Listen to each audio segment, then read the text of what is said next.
बिस्मिल्लाहिर्रहमानिर्रहीम। नाज़रीन अस्सलाम वालेकुम। इमरान वसीम हाज़िर खिदमत है। आज नाज़रीन 27 जुलाई है, दिन है पीर का और साल 2020। आज के रोज़ की ये हमारी दूसरी वीडियो है जिसमें वज़ीर आज़म इमरान ख़ान के खड़ाक पर भी हम बात करेंगे और वज़ीर आज़म इमरान ख़ान और वफाकी काबीना को ब्यूरोक्रेसी की जानिब से, नौकरशाही की जानिब से जिस तरह से चूना लगाने की कोशिश की गई, मामू बनाने की कोशिश की गई, जिसे इमरान ख़ान और वफाकी काबीना की जानिब से नाकाम बना दिया गया, ये ख़बर भी हम आपके साथ शेयर करेंगे। लेकिन इन दोनों ख़बरों से पहले हम बात करेंगे पेशावर हाई कोर्ट के चीफ जस्टिस वक़ार अहमद सेठ के हवाले से, जिन्होंने सुप्रीम कोर्ट का जज बनने के लिए सुप्रीम कोर्ट में और सुप्रीम जुडिशल काउंसिल में अलग अलग दरख्वास्तें दायर की थीं, लेकिन इन दोनों दरख्वास्तों की किसी फोरम पर सुनवाई ना हो सकी। लेकिन आज खैबर पख्तूनख्वा बार काउंसिल की जानिब से वक़ार अहमद सेठ की हमायत में, chief justice Peshawar high court की हमायत में एक आइनी दरख्वास्त दायर की गई है, जिसमें जस्टिस वक़ार अहमद सेठ को सुप्रीम कोर्ट का जज बनाने के साथ साथ सुप्रीम कोर्ट के 3 जज साहबान, जिसमें जस्टिस काजी अमीन, जस्टिस अमीनुद्दीन ख़ान और जस्टिस मज़ाहिर अली नकवी शामिल हैं, उनकी अपॉइंटमेंट के जो नोटिफिकेशन हैं उन्हें कलअदम करार देने की इस्तदा की गई है। और ये भी कहा गया है कि वक़ार अहमद सेठ को पिछली तारीखों से माजी बामौसर से जो है वो सुप्रीम कोर्ट का जज बनाया जाए और उनके जो पर्क्स बनते हैं, जो उनके बेनिफिट्स बनते हैं सुप्रीम कोर्ट के जज के, वो भी उन्हें अदा किए जाएं। ये दरख्वास्त जो खैबर पख्तूनख्वा बार काउंसिल ने सुप्रीम कोर्ट में दायर की है, इसमें supreme judicial council, judicial commission, justice Qazi Amin, justice Aminuddin Khan और जस्टिस मज़ाहिर अली नकवी को फ़रीक बनाया गया है। दरख्वास्त में ये कहा गया है कि ये तीनों जज साहबान जिनका मैंने ऊपर नाम लिया है, कहा गया है कि सेनाल्टी के एतबार से और मेरिट को नज़रअंदाज करते हुए कानून और आइन के बरखिलाफ़ इन्हें सुप्रीम कोर्ट का जज बनाया गया। केपी बार काउंसिल ये कहती है कि जस्टिस वक़ार अहमद सेठ अगस्त 2011 में पेशावर हाई कोर्ट के जज बने थे और उसके बाद वहाँ पर 7 साल गुजारने के बाद वो जून 2018 में उन्होंने पेशावर हाई कोर्ट के चीफ जस्टिस का मनसब संभाला और जुडिशल कमीशन की जानिब से जो 3 जज साहबान को सुप्रीम कोर्ट में लगाया गया है, वो तीनों जज साहबान ये कहा गया है कि जूनियर हैं और तीनों मरतबा वक़ार अहमद सेठ को नज़रअंदाज किया गया और उन्हें किसी भी फोरम पर जो है वो मौक़िफ़ पेश करने का मौका नहीं दिया गया और ये तीनों जज साहबान की तकर्रियाँ आइन और कानून के ख़िलाफ़ है। दरख्वास्त में ये भी कहा गया है कि जुडिशल कमीशन का जो फ़ैसला था इन तीनों जज साहबान को सुप्रीम कोर्ट लाने का, सुप्रीम कोर्ट का जज बनाने का, इस फ़ैसले से वक़ार अहमद सेठ जो है वो एग्रीव्ड हैं और इस हवाले से सिंध बार काउंसिल की जानिब से एक ख़त chief justice of Pakistan justice Gulzar Ahmed को मई 2020 में लिखा गया था। और दरख्वास्त में ये भी कहा गया है कि जस्टिस मज़ाहिर अली नकवी, जिन्हें मार्च में सुप्रीम कोर्ट का जज बनाया गया था, जब उनकी अप्रूवल दी जा रही थी तो इस पर भी वकला बरादरी की जानिब से जो है वो तशवीश का इजहार किया गया था और ये कहा गया है कि ये जो वक़ार अहमद सेठ हैं पेशावर हाई कोर्ट के चीफ जस्टिस एक मुकम्मल कानूनदान हैं और उन्हें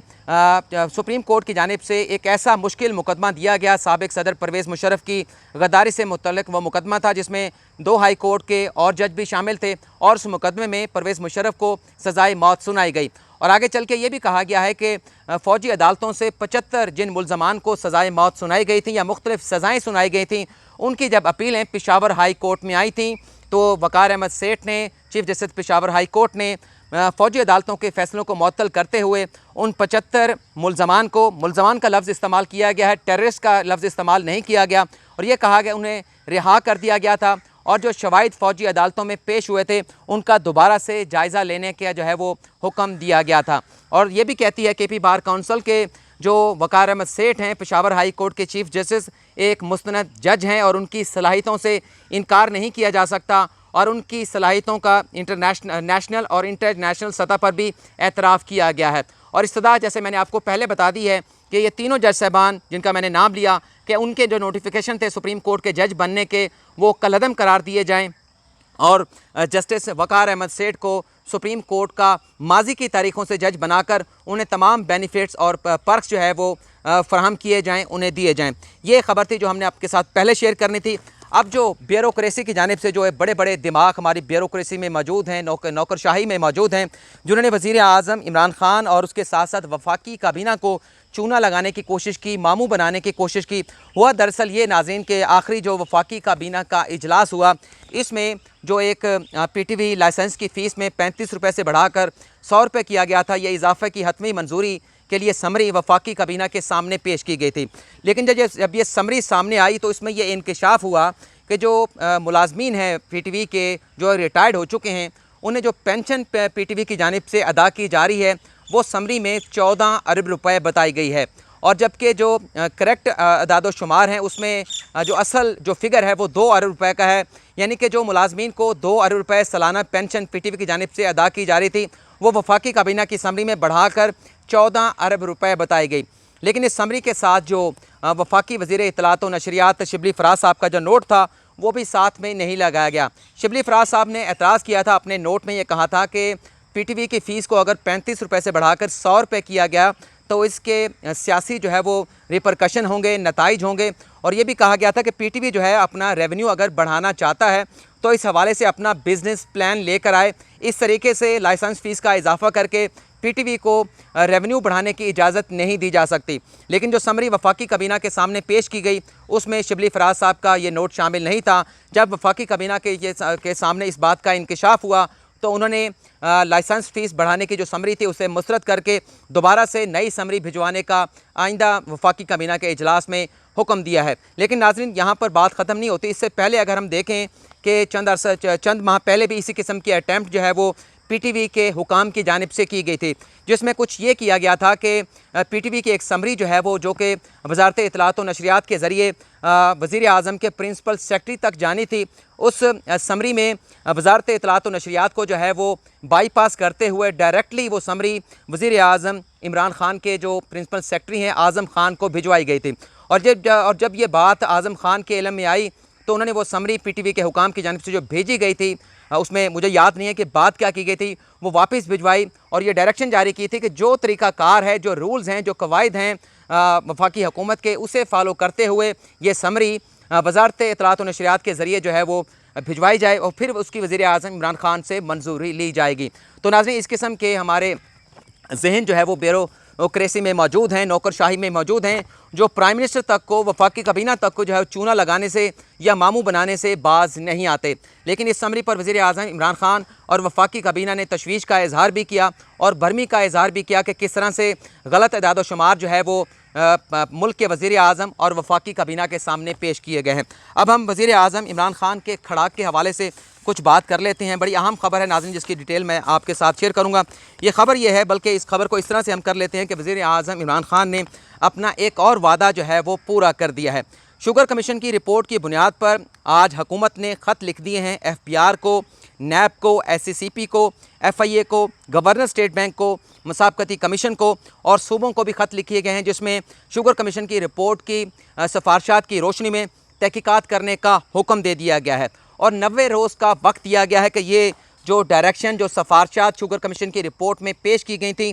इन पर 90 रोज़ में अमल दरामद करके रिपोर्ट वफाकी हुकूमत को भिजवाई जाए। और ये खतूत लिखे गए हैं वज़ीर आज़म इमरान खान के जो मुशीर हैं बराए एहतसाब व दाखिला बैरिस्टर शहजाद अकबर की जानिब से। इसमें क्या कहा गया FBR को, आपको ये भी बता देते हैं कि हुकूमत ने FBR को मुल्क भर की तमाम शुगर मिल्स का, उनके जो माली मामलात हैं उनका ऑडिट करने का हुक्म दे दिया गया है। NAB को जो मामला हुकूमत की जानिब से भिजवाया गया है उसमें वफाकी काबीना के फ़ैसलों की रोशनी में और शुगर कमीशन की रिपोर्ट की रोशनी में शुगर मिल और मालकान के जो माली मामलात हैं उनकी तहकीकात करने का हुक्म दिया गया है और इस हवाले से जो ज़िम्मेदारान हैं उनके तयन करने का भी हुक्म दिया गया है, हदायत की गई है। और स्टेट बैंक को जो डायरेक्शन, जो ख़त लिखा गया है हुकूमत की जानिब से शहजाद अकबर की जानिब से, उसमें यह कहा गया है कि चीनी के जो मुल्क में ज़खायर का गलत इस्तेमाल हुआ और मशकूक जो शुगर की एक्सपोर्ट की गई, इस मामले की तहकीकात की जाए और शुगर मिल की सब्सिडी की अदायगी के बावजूद गन्ने के काश्तकारों को जो कम अदायगियाँ शुगर मिल मालकान की जानिब से की गई, इसकी भी तहकीकात की जाए।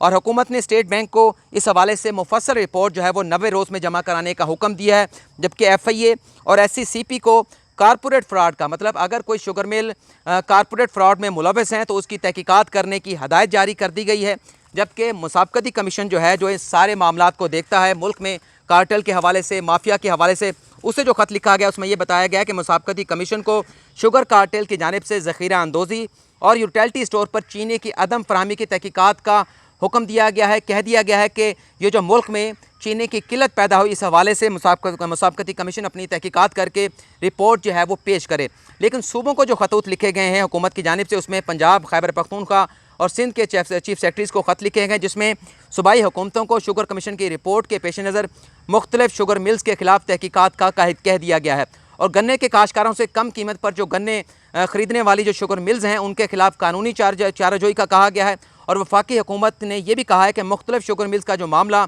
सूबाई महकमा एंटी करप्शन के दायरा अख्तियार में आता है, वहाँ उसके मुताबिक जो है वो कार्रवाई की जाए। और सूबाई हुकूमतों को शुगर मिल्स की जानिब से गन्ने के काश्तकारों को जो सूद पर कर्ज दिया जाता था उसकी तहकीकात का भी हुक्म दिया गया है कि अगर ऐसा किया जाता है कि शुगर मिल मालकान की जानिब से काश्तकारों को सूद पर कर्ज दिया जाता है तो इसकी भी तहकीकात की जाए। और इन तमाम जो मामलात हैं, तमाम जो मुतल्लिका महकमे हैं उन्हें भिजवा दिए गए हैं और 90 रोज़ से उनसे अमल दरामद रिपोर्ट भी तलब की गई है।